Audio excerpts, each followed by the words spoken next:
welcome back to another episode of Come Over for Dinner. I am so glad you're joining me today. Today, I have a very special guest from Tennessee. Her name is Tilly Dillahay. Her husband, Justin, is a pastor, and they are parents to 3 girls and 1 boy, ranging from age 8 all the way down to a 5-month-old baby. She is an author of a couple of books that we will talk about here in a minute. She co-hosts the podcast Home Fires with Abigail Dawes. They do this seasonally. And she has written in the past for the Gospel Coalition and Desiring God. So welcome, Tilly. Thank you for having me on here. I'm excited to get to know you. Yes, I'm so excited you're joining me. We are recording through Zoom because she is currently in Tennessee and I am currently in Idaho. So yeah, but I can tell that you're not from Idaho. You are. You and I have some pretty similar twanginess going on. I can hear you. Where are you from? Texas, Arkansas area. So it's Texarkana. Okay. It's a border city of both states. And so I claim both. I was born in Texas and then, of course, back and forth across the state border all the time. For a long time, I lived on the Arkansas side. All right. Where I was born in Texas.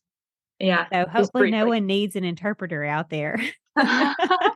Between the two of us, huh? Between the two of us, a lot of times if you get with another fellow Southerner, somehow your accent just comes out more. Mm-hmm. And so hopefully we'll not do that to each other today. I wouldn't mind.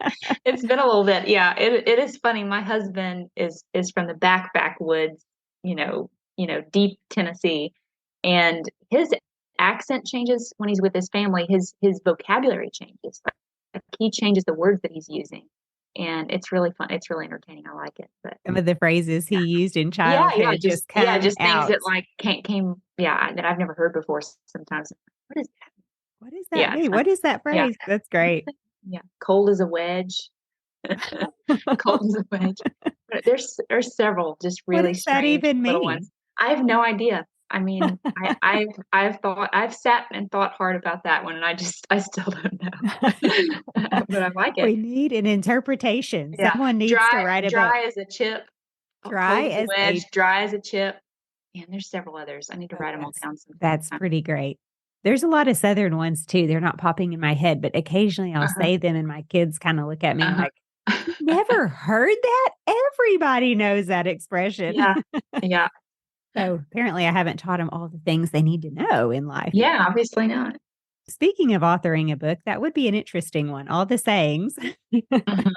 But the 2 or 3 that you have currently authored, the first one is Seeing Green, Don't Let Envy Color Your Joy. The description I'm reading, it says, "What do you do when envy clouds your heart? You know that feeling, don't you? That heart sting when someone else receives the very thing you desire.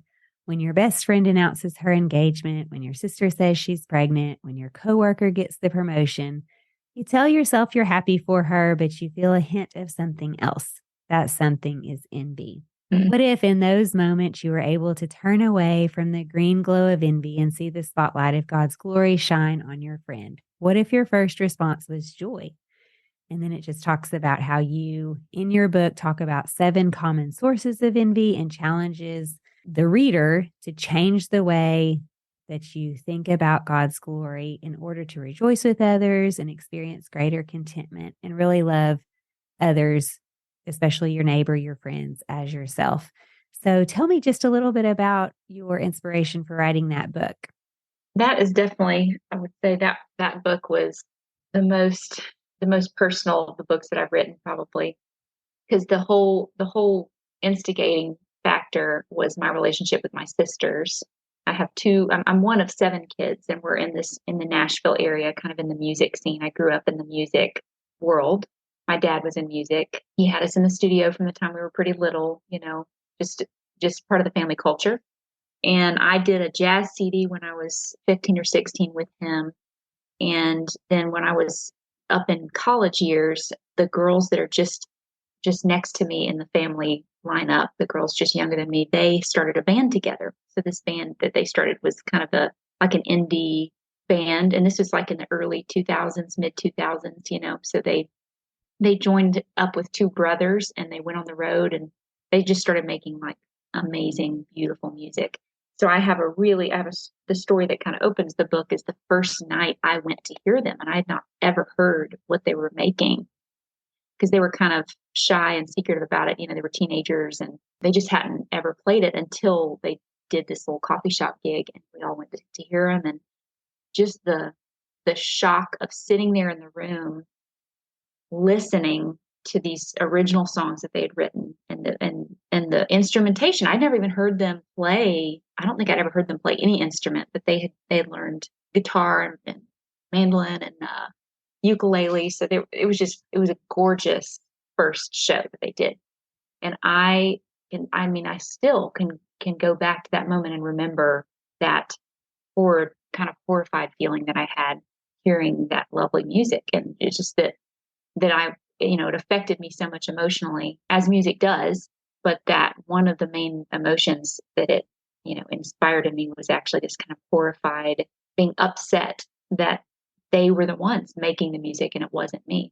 Mm-hmm. And so from then, there were years after that of me going to their concerts and then kind of getting their next CD and tucking it away in a drawer, not looking at it, and having a really tough time talking about the music with them or with someone else who was, admiring it. And I did not have any language for this at the time. I'd never read anything about envy. I'd never really noticed a lot of scriptural references to envy before. So I think a few years after this, I really was thinking about it a lot. And during that time, I happened to read C.S. Lewis's The Weight of Glory, that essay. There's a collection of essays under that title, but the actual essay's title is The Weight of Glory. It's a sermon that he gave. A lot of people love it. What it did for me was it gave me some language about why human beings share this glory from the Father and kind of need the notice of God and are waiting for this gaze from him and this sort of well done from him.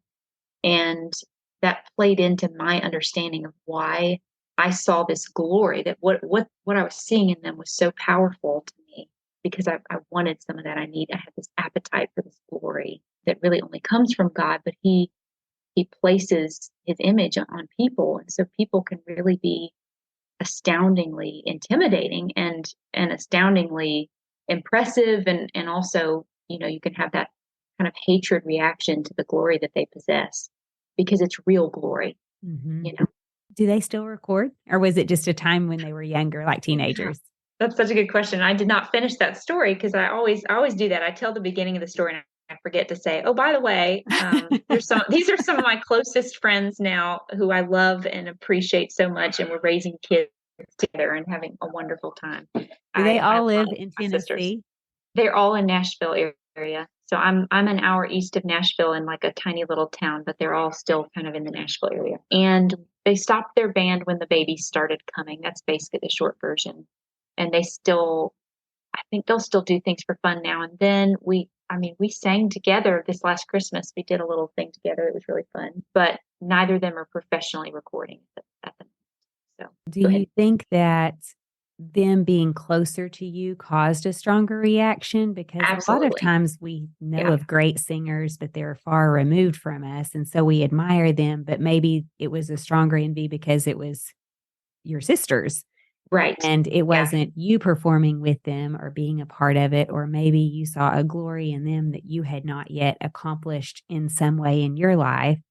Right. So maybe that closeness causes a stronger reaction, but also what you're saying, wanting to have the glory of God displayed through you, it doesn't sound like a bad thing. How do we keep that from turning into envy, that desire? Right. Yeah.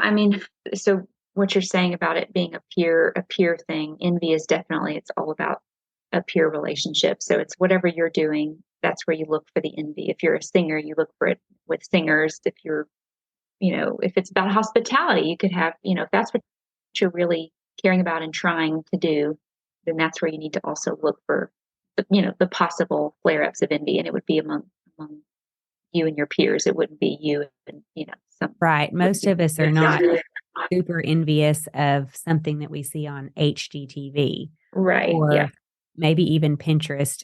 The actual tough envy would come with probably somebody you're close to in your community. Correct. Yeah. Someone just built a brand new house, or Mhm. someone just came into an inheritance, or, whatever it is, all of a sudden you see them rising, speaking specifically of hospitality, or, Yeah. they have a gorgeous home and you don't, or whatever. So Yeah. yeah, a lot of times it comes out stronger when it's closer to us. Right. Because that's who you would compare yourself to. It makes sense. Mm-hmm. Um, yeah. So, but as far as just that appetite for glory, that has been a really helpful thing through the years to think about. Just that our appetite for glory is a genuine good appetite. Really, it's almost something that when it shows up as envy, it's just a weak version of the appetite that should be stronger, because it should be strong enough to set us out on the hunt for God Himself. And His glory. I mean, if we can see other people and recognize glory in them, and we do every day when we encounter people, we see their glory. If we have eyes to see that, then all we need is that next step to recognize the connection between that glory that we're experiencing in another person and the God who put it there, and the God who is that thing, the God who's kind of the thunderous version of that little baby cousin version of the glory that he possesses. Mm-hmm. Put that in them as like a little shard of a mirror that shines His glory back, that others can see too, that we can enjoy. And I guess I think that the more our capacity grows for just being full of Christ and enjoying Him, He Himself, His attributes, and who He is, and delighting in that's a soul expanding thing that we do when we feast on Him. And it becomes a capacity for enjoyment of glory that we can then go and use everywhere else, because His glory is everywhere. He's spread it all over. So not only are we able to enjoy, just physical things that He's given us as gifts, but we can also enjoy these glories that He's stamped people with. And I have just experienced this kind of shift through the years of being so amazed and blown away and excited when I see a new kind of glory and a new kind of person that I'd never identified before, where you almost become you're just like a hunter or something. I don't want to say connoisseur because that sounds really tasty or something, but you know what I'm saying? Like, Mm. um, You're able to recognize the gifts that other people have and have joy for them, and joy yeah, in seeing that, versus envy and desiring and grasping it and wanting it for yourself. yes. And I do also think there's an age part of this, that the older you get, the more grateful you are for just any good thing that you can ever find anywhere, Mhm. because you know how much of a battle between ugliness and beauty, and evil and goodness. And you see so much evil and so much just difficulty, that when you see a good thing in someone, you're just more and more grateful to find that anywhere. Yes. I know when I was younger, when you think about wanting to become sanctified and a better person, you do notice the glory of other people, like you're mentioning. But a lot of times, what we do is we take each person's individual gifts and say, well, I need to be better in that area. But like you said, musicians compare themselves to other musicians. I'm sure actors compare themselves to other actors. Great chefs compare their. Everybody Right. can kind of looks in within their field, so to speak. But a Right. lot of times, as Christian women, we look at other Christian women, and each of their gifts that stands out, we would like to be You all can of them. learn from them. Oh, We yeah. can learn from them, but a lot of Mhm. times I don't know. I'm sure Yeah. there's Yeah. a lot of people who've gotten past that. But when I was younger, I do remember Uh, thinking, well, I should be better at this, and I should be better at that, and I should get better at this, and I was taking all of the gifts from other people and saying, well, I should have all of them, or I should be better in mhm. all these ways, as if I could achieve that. And I feel like it's so important to emphasize that God does want us to excel, in the things He puts in front of us, but it's not everything. And so, for Right. instance, I don't know that I'll ever excel in the musician area. I do Yeah. not have those gifts like your sisters and you. I will never be a famous artist, or, there's just certain things we have time for and we have God-given gifts for. And I think it's important to recognize what it is that God has given us. And I Mm-hmm. also think about Solomon. When he prayed, he asked God for wisdom. And Mm-hmm. so a lot of times when I pray for myself or my children, I ask God that he would give us wisdom and understanding and also help us to know what is it that we're supposed to be excelling in? Like, what is it that you have given us to put our hands to Yeah. so that we can develop the glory we're supposed to have, because Mm-hmm. there's so many things we can do in life. There's so many different directions that we can go to work with our hands and to glorify God.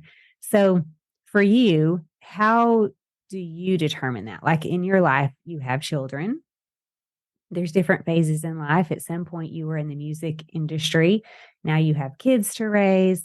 You have a book about food. You're a writer. How do you figure out which direction do I go to develop my God given glory? Where, because there are ways that people look at you and you're shining. You're, amazing in certain areas. So, how did you say, okay, I can appreciate and have joy in the glory of others, but this is what I'm going to work on?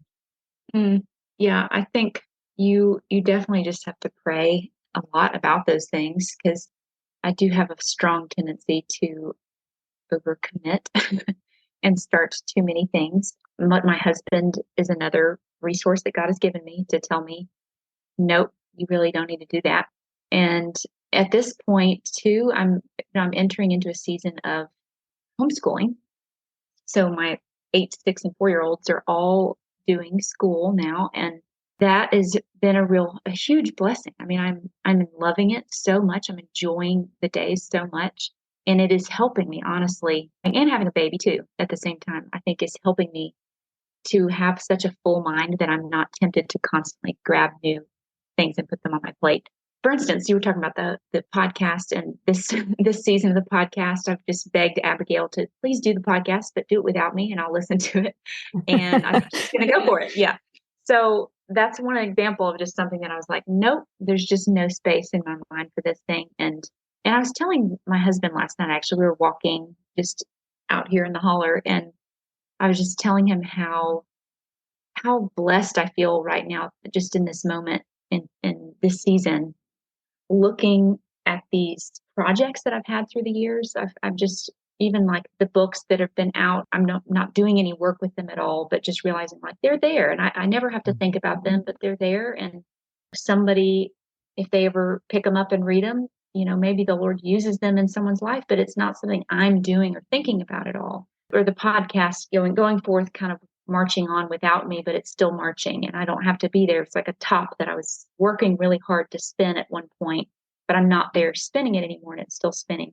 We just opened a coffee shop in our hometown, me and some friends, in the last like 6 months. So a good friend of mine who's single is the manager there and she's working full time in this coffee shop. And I feel like it's blessing the community, but I'm not there. I'm not in the coffee shop with the customers. It feels like this top that I just got to spin. So I guess right now I feel like the top that I'm spinning with all of my might is my children and their education. And I'm even realizing that these are things that I'm going to feed all these resources of time and attention into each one of these children. And at some point, they're going to be like a top that I don't have my hands on anymore, but that this is the season for me to be putting all the momentum that I possibly can into each one of those. And it makes it really easy for me to say, I don't need to do this podcast this season. I don't need to say yes to that, speaking thing or whatever it is. It's like I can say no to things because I'm so excited about these kids, I guess, at the moment. But anyway, that's a long-winded way of answering No, that I question. It's absolutely not the top agree. speed. I think it's so important to recognize we do have seasons, and that does give you the freedom to let things go or to push them on the wait side, the wait list. The podcast you may pick up later, writing you may pick up later, but for now, the task in front of you that God has clearly put in front of you is the education, raising and education of your children. So I think that's just a wonderful way to look at it, is that we don't have to do everything all at once. Mhm. And some things we've accomplished and can put they go by themselves, like you say, the coffee shop or your books, and that's an amazing thing too, to be able to say, I've done that, they're going, and now I'm on to the Mhm. next thing. And now I don't have to touch that anymore. Yeah. I've had some older ladies in my church just give some kind of advice through the years that I didn't always want to take, but they just observed that my generation of moms seems like we're running around a lot more. I mean, in my little church community, the people have been homeschooling for a lot of years. There's a lot of second generation homeschool kids who are now raising kids. In my mom's generation, they've just commented like, we were home all the time. We were home a lot. Mhm. We were home in order to get done all the things that we needed to get done at home. And it seems like there's a lot of like play dating and running around for this and that sports or whatever. Just the the running around seems more common for my group of people. And I do wonder if social media isn't kind of playing into that a little bit, that we are watching everybody, even the dynamic you were just saying about thinking you have to be great at everything all the time, being great at everything that all the other people are being great at. I think that maybe social media does give us a little bit of that illusion, or at least wants to give us that illusion that it's possible for us to do all those things and be all those things because other people are doing them. I wonder if it isn't a little bit easier to shut that off and just say, I'm going to stop that stream of input that tells me I need to be doing all those things and just be home, you know. Well, That's where I'm it at. definitely is a time waster, can be. You can really Right. get sucked Right. into the dark black hole of Yeah, you absolutely. all of a sudden realize an hour later has passed and you're still looking at Facebook. Which makes it a lot harder to be good at that thing you want to be good at Exactly. You because you do. don't have time Yes. for it. I have so recognized that if you're on all the social media and keeping up with all of it, and not that there's anything wrong with looking at Facebook or Instagram, but just, the constant Right. habit of it, you don't have time for developing some of those things that you might really want to develop in your life. Okay, moving on to your second book.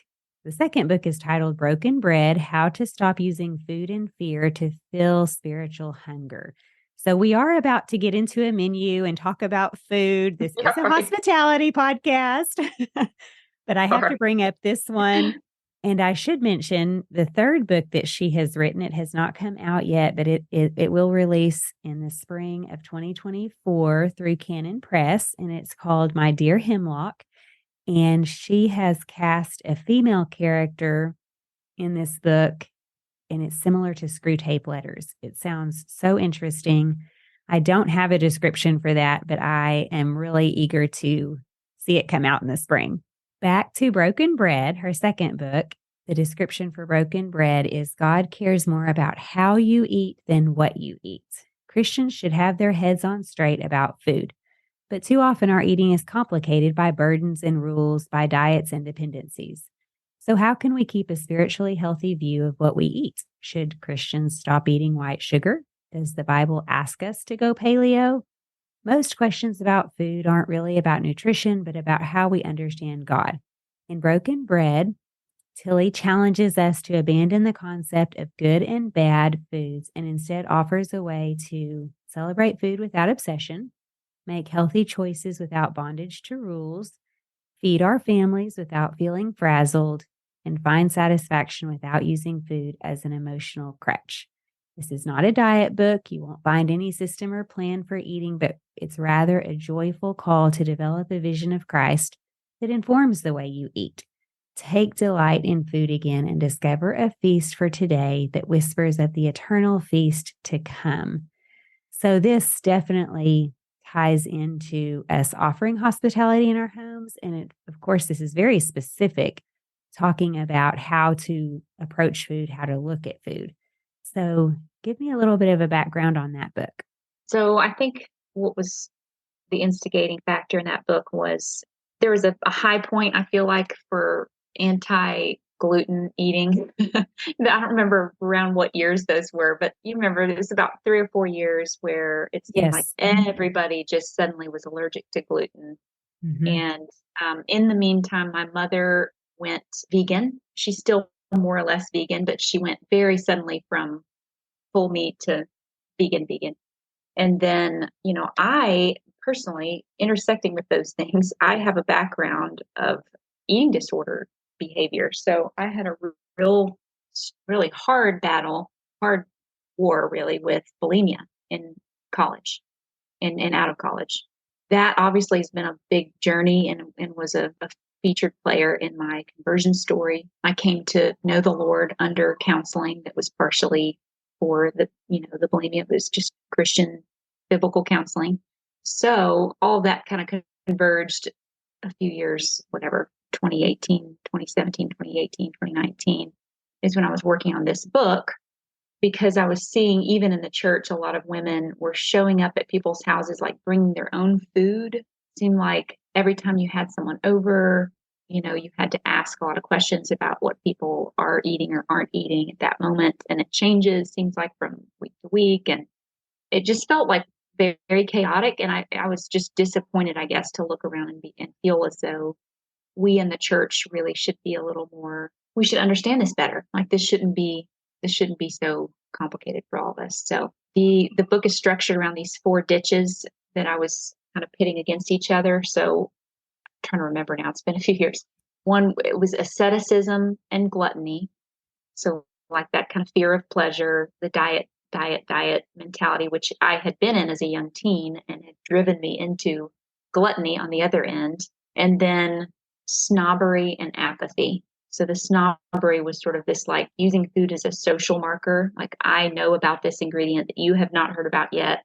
I am aware of the pitfalls of this food that you don't know about yet. That kind of thing, versus apathy, where you're just like, get me a McDonald's every day of the week, and there's nothing better than that, and I don't want to know about anything more.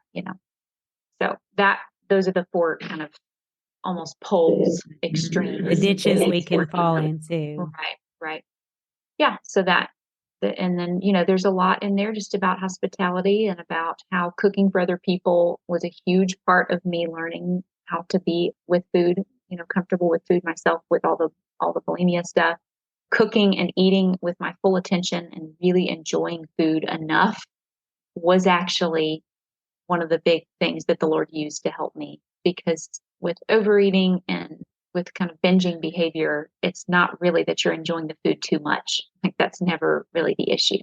It's always that you are doing it while you're doing something else, or you're doing it, you haven't enjoyed it an hour, but you're still doing it. You're still eating something that wasn't even good the first time you ate it. And just, I think real food, enjoying real food and cooking for real people has been a huge thing. Very helpful. In your book, when you look at the different ditches people can fall in, how do you recommend they stay out of those ditches? The first passage I think of is when Peter has the vision where God tells him that the food is clean. Yeah. And he keeps saying, from his Jewish tradition, well, no, this is not, this can't be clean, because there were some things that the Jews could not eat. And of course, the vision tells him that, yes, now they are clean, and to not judge the Gentiles for eating them. So that comes to mind. Yeah. What else would you recommend, or from your book, did you say, how do we stay out of these ditches? Well, it's really helpful because these things are addressed several times in the epistles when it comes to how we're going to do this with other people. Like, why is it that food and fellowship over food is such a big part of church culture building? And if we can't do that, then that's a big problem. It's a huge barrier, really, between people when you can't eat with them, can't eat what they're eating. So obviously, for some people, there are reasons why you can't eat what other people are eating. There are reasons why, you can't do the peanut allergy thing. But what's great about all the passages that address this is that basically the bottom line is bend over backwards to love and serve the other person. So if you are a guest and you are on a diet, you should bend over backwards to eat what they've served you, to be grateful for it. And if you're the host, then you're going to bend over backwards to find out what you can serve them that is going to bless them, and they can love on them in that way with the food. There's really helpful passages just outlining the way to go about those things when you're with other people. But I also think the one that you referenced with Peter, and just the idea that there are foods that all foods are clean, that all foods are it is possible to righteously eat anything is actually very difficult for some of us to really believe. Mm-hmm. And if you just substitute, sugar or donuts or fast food or whatever, for some moms, I think their consciences are really bound around the issue. And I think part of that is just that we are tasked with feeding our families, and we are trying to raise children who can eat more than just hot dogs and chicken nuggets or whatever. And so because that is so much of the work that we're trying to do to expand their palates a little bit, I do think we can get into a mindset of this is the right way to eat, this is a wrong way to eat. And our kids they take that on too, eventually. So it's hard. It's hard. I mean, it's a challenging road to walk for sure, because we live with the problems of plenty. Like that is what we're living with in our culture. And so those are different than the problems of scarcity. We have all the food we could possibly want and all the kinds of food we could possibly want. But that does come with challenges that are relatively new to the human race. So, yes, it is definitely a hard balance. Like you mentioned, you're trying to feed your children good food. We do want them to know what delicious food is. You don't want to have them eating Cheetos and Dr. Pepper and McDonald's hamburger sandwiches every day. For the rest of their lives. For the rest of their lives, which is not good food. But at the same, I mean, when we say good, healthy food, I'm sure to a child, it tastes very good. But on the other hand, you also don't want to have guilt over eating sugar, a donut, a Saturday morning donut run, or a favorite milkshake for when they get home from school, or whatever it is you've decided to add in. There shouldn't be guilt associated with food. But I think on the flip side of that is a lot of times when moms put that on their kids or are so strong one particular way, they are raising rude children without recognizing it. So like the children, if it's preached, you will never, ever, ever have sugar. The times that I've seen it, the parents have not taught their children how to graciously refuse sugar or, whatever it is. Maybe not sugar, maybe something else, but it comes across as like very self-righteous when they come into your home. I mean, children are so naturally self-righteous. And they don't recognize any it. rule. Yeah. Yeah. They're so honest, but it's just they're rather rude about what they can and can't have. Mommy doesn't poison us with Pop-Tarts. Right. Well, we don't eat that at our house or we never go to McDonald's. Like, right. I don't know why I'm feeling guilty all of a sudden. I think this is so funny. One of the elders at our church, another one of the young elders with my husband, I think a kid once came up to him and was like, "Oh my goodness, I thought you were a Christian, but you're drinking a Coke." Oh my word. That's so funny. I'm certain that their parent did not tell them that. Oh, exactly. Just for the record, that was an extrapolation. For sure. A lot of times kids take what's happening and just internalize it as God's truth, and then they do portray something parents would be shocked potentially to even like, oh dear, we didn't mean for them to come across and say that. Well, speaking of food and delicious food to serve your family and guests, what is the favorite menu you might serve when you invite people to your home and that you also serve your family a menu that they love? So I was going to say gumbo, but I just looked over your recent episodes and I saw that gumbo has already been on here very recently. So I'm not going to talk about gumbo. Well, you can talk about gumbo too if you want to. My parents are both from Louisiana, so when we had people over growing up, and whenever we had big family functions, those big Cajun dishes work super well for big groups. So it was always like a gumbo or a jambalaya or red beans and rice or something. But my personal favorite of the Cajun group of dishes is Etouffe. So that's very similar to a gumbo, but it's a butter roux instead of an oil roux. At least in my family, that's how it's done. So it's a lighter roux instead of that deep dark chocolate gumbo roux. But this sounds delicious. A lot of the same things, except the way we do it is a crawfish Etouffe.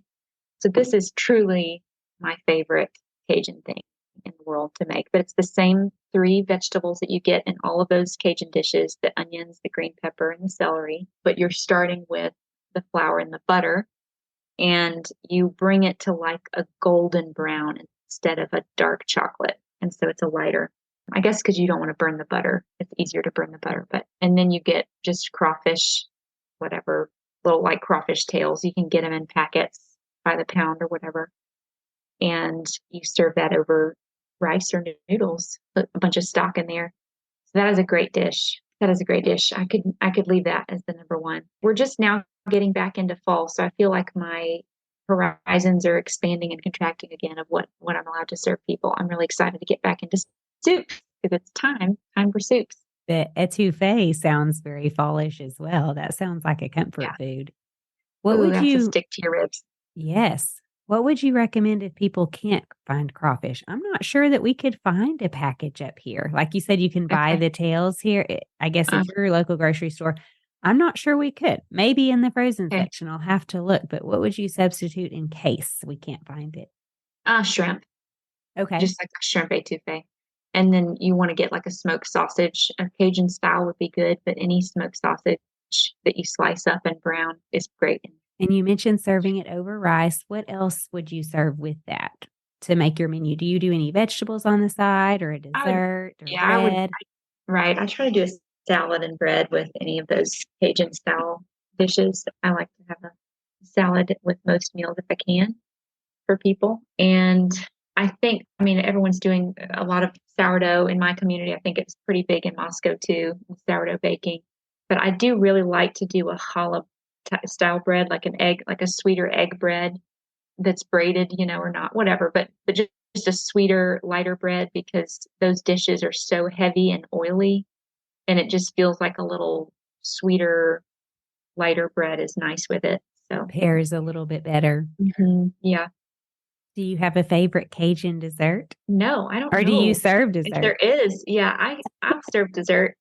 Sometimes I'll have people bring dessert because honestly, it's really hard for me to think about main dish and dessert at the same time. I'm not, I don't know why, very one track. So if I ever do dessert, it might be a cookie or something like that. Well, that's a Um, great tip. A lot of times, it's a little bit overwhelming to do multiple mhm. handmade items. Yeah, grab a favorite cookie from the store, or if you have guests saying, please let me bring something, assign them the dessert, assign them the salad, or if you know Yep. they're a great bread baker, assign them the bread. A lot of times with close friends, you can do that. Yes. Yes. I mean, I And don't know if I've ever had anyone come to my house without asking what they can bring. So that is a even if I don't know very them from Adam. Southern thing. Yes, that is a Hmm. very Southern thing. And I don't think it's wrong not to do that, but I know in the South, that is just the first question you ask. It's Yeah, immediate, like it's that's just funny. part of the culture. Okay, well, what can I bring? And Yeah. sometimes the host will say, I've got it, don't worry about it. But a lot of times, you're going to be bringing your salad or your dessert or Yeah. something. Yeah, I think I've gotten more and more willing to do that as the years have passed. And as I've had maybe like two families instead of one family, trying to do slightly larger groups, it just makes way more sense to everybody to kind of pitch in. But I have to say also, I think every year that passes, I get more and more casual. I was just thinking about this week that my my hospitality is getting, sorry, there's a little boy trying to get in this room. Hang on one second. Okay. Speaking of hospitality, Thought it was going to happen. Um, well, having young children, all eight and under, your hospitality definitely would it probably has tend to to be be a casual. bit more casual in order to pull it That's off. exactly right. Yep, that's exactly what it is. I'm sure that's what it is. And I think it's just doing more of it. I'm just the kind of nerves from when I remember when I was first married, having people over and just how intense that was for me. Like that was just so nerve-wracking. I didn't know how to cook at all. And so everything I did was just the first time, and How trying did to you set learn the how to table cook? and just by doing it. I mean, by getting, looking at some books and kind of experimenting. I know we have so many good resources now, YouTube and I cooking know. How could shows and you? all of Yeah, that. Did but you said you grew up in a family with seven children? Is that right? mhm, yeah, Did your mom just do all the cooking and not really have bring y'all into the kitchen? Did she kind of take over and say, "Well, this is," yeah, or what was the yeah. dynamic there? She was fine about. She had me baking bread and doing a few things like that. I think I had one or two standard jobs, but I was the absent-minded, like head in the clouds second child. So my older sister probably left the house really knowing how to cook. And I left the house knowing how to eat. That's all I knew. So I was not easy. Looking back now, I could choose to blame her for not having made me learn, but I have a second child now, and so I have very little to say about that because I know there are sometimes those kids that it's just like trying to get them to stick with it Be is hard. interested Yeah. in all of the Right. things that the older child is naturally Right. interested Right. in. Right. That's Yeah. true. You have different personalities and different ways you have to kind of really pull one in where another one just loves doing it. So that is Right. something to And think so it about when you does. have multiple children. The resources tend to flow towards, the child that's interested in that thing. But it's my second born that is more at this moment a little more interested in cooking. So that's good. I would like to definitely spit them out into the world knowing more about cooking than I knew. That would be great. But the casual thing, I think part of what I've been trying to do is to make the seam between hospitality, people coming over supper and just us supper. I want those to be closer and closer to each other. Like I want them to be so similar that there's very little difference between them. I mean, except for, a special occasion like a fancy meal or a holiday or something like that. Sure. I think, yeah, and there's only really two ways of doing that. If your hospitality level is way up here and your family level is way down here, you can either bring your hospitality level down or you can bring your family meal level up. And I think I've done mostly bringing the hospitality level down, but a little bit of bringing the family up. I think mostly it's been like, okay, now we just do burgers This or is just quesadillas normal or life. pizza. Yeah, like I want to be able to just make a little more of whatever we're doing and bring someone into it and it not be a big thing. So, Well, if you're doing that, two things are accomplished. The people that are coming in are feeling like your family, like they are right, really welcome into your family life. Not a show is not being put on. They're not being right. entertained and everyone's tiptoeing around to do some fancy event that normally never happens. And two, you do it a lot more. If you can Mhm. just make extra hamburgers, you can, Right, instead of having to think, I cannot have people over unless some fancy event occurs and we lay out the china or the right. plates a step down from the china, you're not going to do it if you constantly think, I have to have this big event. So I love that Yeah. idea. So with this menu, do you do any sort of shortcuts or time savers when you're in a crunch? Can you make it ahead of time, or really is it kind of, okay, I really need to make this right before people come over? No, every one of those stew style Cajun soups are better if you make them the day before. They all are improving with time. I mean, not too much time, but some time. Right. So really the And rice, you could probably make the rice the day of, or do you put it in yeah, I do rice in stew? an Instapot now. So I'm a huge fan of the Instapot for rice because I don't have to worry about the rice at all. It's always consistent. Just press a button. Yeah, just press that button. And then the bread you want to bake the day of. So if you can get the stew done maybe the day before, that's helpful. It just depends on what the day's like. I would say that the étouffée is like a 45-minute dish. That's not But bad. it's really not. Yeah. So, what is your best prep tip when you're having people over? You did mention you want it to just flow seamlessly. Mm. Having them in should just feel like another family night, another family dinner, but you are having more people, having to set more places at the table. How do you prep? What is your best advice for preparing to have extras into your home? I basically have made it a habit almost no matter what I'm serving. I have people get their own plates now. Like I just do. I have a smaller kitchen than I used to have, but it has an island right in the middle that just makes sense for service. So I'm more likely to plate my own family's food, but I never plate any guest food really anymore. So it's always going to be the preparation is basically just making sure the surfaces are decently clean. You have a little section of the counter where your drinks are, so people know where the drinks are. And then you have a little line set up with your bowls and your different parts of the soup, and you put your spoons in a little mug so people can grab their spoons, and you get your Tonys or your Slap Your Mama. You have to decide what kind of a family you are. Are you the Tony's family or the Slap Your Mama family? We've gone through Yeah, containers of both. right. That's funny. I think for some reason when we got married, we had a strange conversation once where we were deciding, are we Tony's or Slap Your Mama? And it didn't occur to me that we could just buy both. That's hilarious. Well, we started off It's as like, Tony's and we moved into yeah. Slap Your Mama. Oh, So, and it's funny because I think Slap Your Mama is everywhere now. I think you can uh-huh. buy it up here in the Northwest. Right. But But it when it used to be first like that. came out, when it was kind of the new Cajun Uh-huh. seasoning, who even knows what sentence I would be saying? But I love slap your mama. Have you, whatever. And they're like, what? What? Slap your mama. What are you saying That's right like now? that's like Wait, no, Boudreaux's wait. butt paste. Yes. Have you used Boudreaux's butt Oh paste? yeah. Which is far and away the best, I think, of all the diaper creams. Yes. But I I just like saying it. So yes, that's a great side note. That's something you definitely need on your Cajun bar. So, what is your best advice for showing warm hospitality? You've prepped, people are coming over. How do you make your home feel warm and welcoming? And when they walk in, you're ready for them and they know that you are wanting them to be there and they feel at home.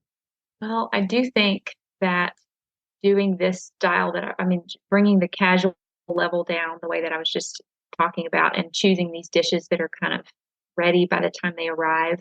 There's not a lot left to do on them. I do think it has helped me at least to be a little more present when by the time they're there and they're walking in, I'm done. So Mhm. I might be pulling a bread out of the oven or something, but I'm done. And then the other kind of policy that I've tended to have, and we do, I mean, we make it the way that it is when it's just our family. We sing the doxology or some other song to open the meal, and we make sure that parents have a seat and kids maybe have a seat. But I think one of the other policies that I've set through the years is that I don't do the dishes usually with while the guests are still there. If I do, it's because they suggested and they're going to do it with me, Mhm. which sometimes will happen. But if they don't think of it, then I will usually just be like, I'm going to do that later or maybe in the morning. I'm Mhm. just not willing to waste the time that I could be doing conversation, I guess, and being off in the kitchen. So, which is totally, if someone was making a different choice, I could see a great case for doing the dishes. But I think for me, I've just found like by the time I get someone over my house and with little children, if I manage to start an actual conversation with someone, I am going to hang on to that until it's over. And then dishes can wait. You only get your guests for a short time. They're only there for a few hours at the most. And if you head off into the kitchen, you are missing the stories, the laughter, the conversation.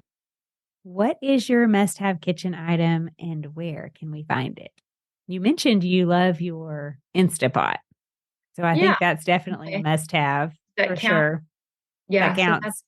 that's something I think somehow I ended up with two of them in two different sizes.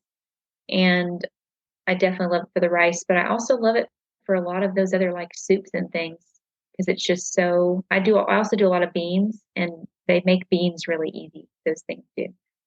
So, and like for instance, right now we're trying to bring some lunch items into our little coffee shop here in town.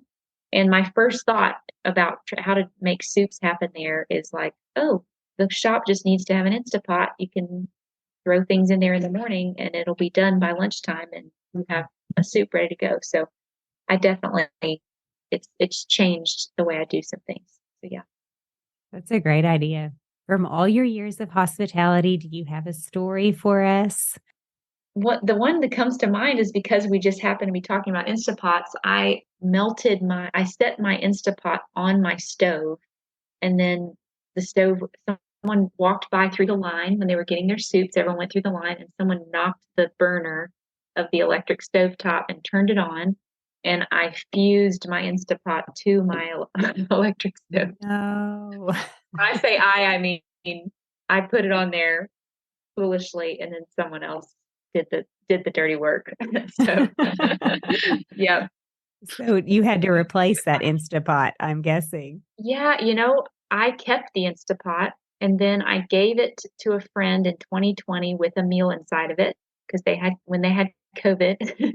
And I just got that Instapot back last week. Oh, wow.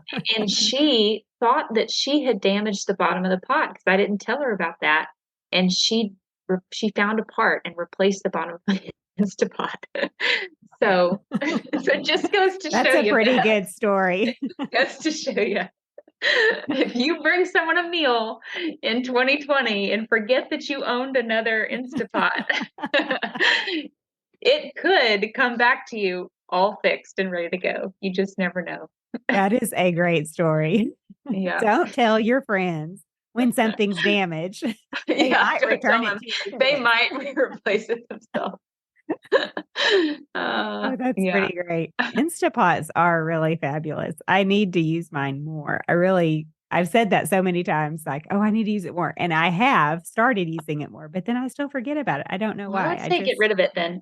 Honestly, and I just praise the Instapot, but seriously, I'm not a gadget person. Like I do not stand having extra things in the kitchen because I have a small space. Yes. So like my parents gave me one of those air fryers that everyone's so big into. Uh-huh. They love their air fryer. They're enjoying it. They're using it all the time for two people, you know. So I try to make potatoes for my family in the air fryer, and it made like 5 bites of potatoes. I don't know what you can fit in there, but it's not enough potatoes to actually make potatoes in. So I used it twice, I guess, on different things. And then I said, goodbye, you don't belong in my kitchen. You can move Right. along now because I don't For have a time for a large pot that does family, one thing. Yeah. yes, for a Right. large family, you're having to do such big quantities, it doesn't make sense.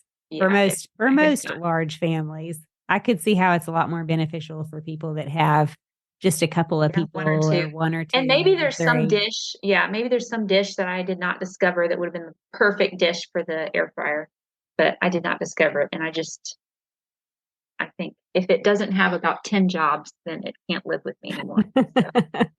Well, thank you so much for joining me. Thank you for taking time out of your busy day and for letting those 4 little kids stay with dad or whoever's watching them. Yeah, I can see them right now running past my window. So They're yeah, wondering, when will mom be back? that's what they're wondering. Yep. All right. Well, it's been a joy, Bess. I really enjoyed talking to you today. Thanks for having me. Yes. Until next time. Bye for now.